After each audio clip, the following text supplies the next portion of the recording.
سبحان الذی اسرا بعبدہ، پاک ہے وہ جو لے گیا اپنے بندے کو، جس نے سیر کرائی اپنے بندے کو۔ دیکھیں یہاں پر اللہ نے بعبدہ فرمایا، اور اسرا کے معنی راتوں رات سیر کرانے کے ہیں کہ راتوں رات اللہ تعالیٰ نے حضور علیہ السلام کو سیر کروا دی۔ اور جب میرے نبی پاک صلی اللہ علیہ وسلم اس سیر کے بعد واپس تشریف لائے تو جس بستر پر آرام فرما تھے وہ بستر ابھی بھی گرم تھا، اور جس دروازے کی کنڈی کھٹک رہی تھی وہ جب واپس تشریف لائے تو جب بھی کنڈی ہل رہی تھی۔ یہ ساری کی ساری بات راتوں رات ہو گئی۔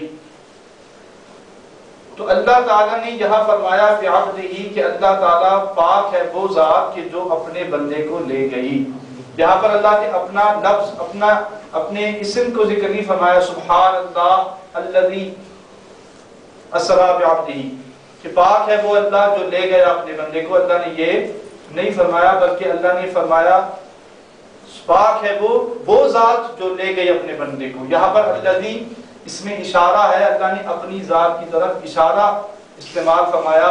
واقع معراج میں آگے والنجم اذا ہوا کی جب صورت پر ذکر ہوگا تو وہاں پر بھی اللہ تعالیٰ نے کسی کا نام نہیں لیا، نہ اپنا نام لیا، نہ نبی پاک صلی اللہ علیہ وسلم کا نام لیا، بلکہ اس میں اشارہ حضور اللہ تعالیٰ نے استعمال فرمایا۔ بعبدہ بھی کہ پاک ہے وہ جو لے گیا اپنے بندے کو۔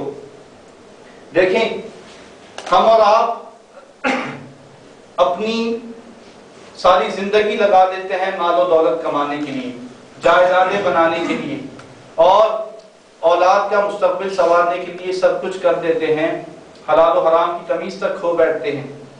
لیکن جو بات میں کرنا چاہ رہا ہوں وہ یہ کہ جب ہم مرنے لگتے ہیں تو وہ ساری کی ساری دولت، سارا کا سارا مال ہم اپنی اولاد کے نام کر دیتے ہیں، ہے کہ نہیں؟ ہم اپنی اولاد کسی اور کی اولاد کو ہم وہ نہیں دیتے، بلکہ اپنی جو اولاد ہوتی ہے، یعنی یہ جو اپنا لفظ ہے نا، اپنائیت، یہ جو اپنا ہے، اپنا بندہ، اپنی اولاد، اپنی بیوی، اپنے بیٹے، اپنے بچے، یہ سب کے سب کیا ہیں؟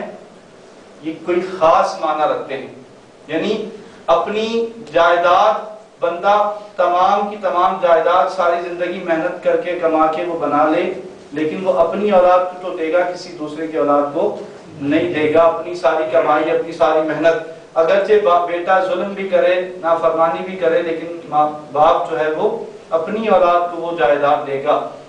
تو اللہ تعالیٰ نے نبی پاک صلی اللہ علیہ وسلم کو بعبدہ فرمایا، پاک ہے وہ جو لے گیا اپنے بندے کو۔ معلوم یہ ہوا کہ اللہ کے بندے سارے ہی ہیں، لیکن جو اپنا بندہ ہے اس کی بات کچھ اور ہے۔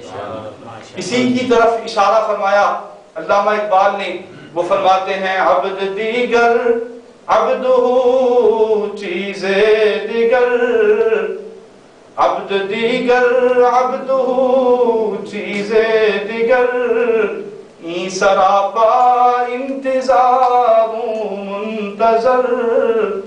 وہ فرماتے ہیں عبد اور ہوتا ہے، اور عبدہ بعبدہ فرمانا، عبدہ اور ہوتا ہے، ایک ہے بندہ اور ایک ہے اپنا بندہ۔ تو اللہ تعالیٰ نے اپنا بندہ فرمایا، عبد اور ہوتا ہے، عبدہ اور ہوتا ہے۔ این سراپا انتظار، اون منتظر۔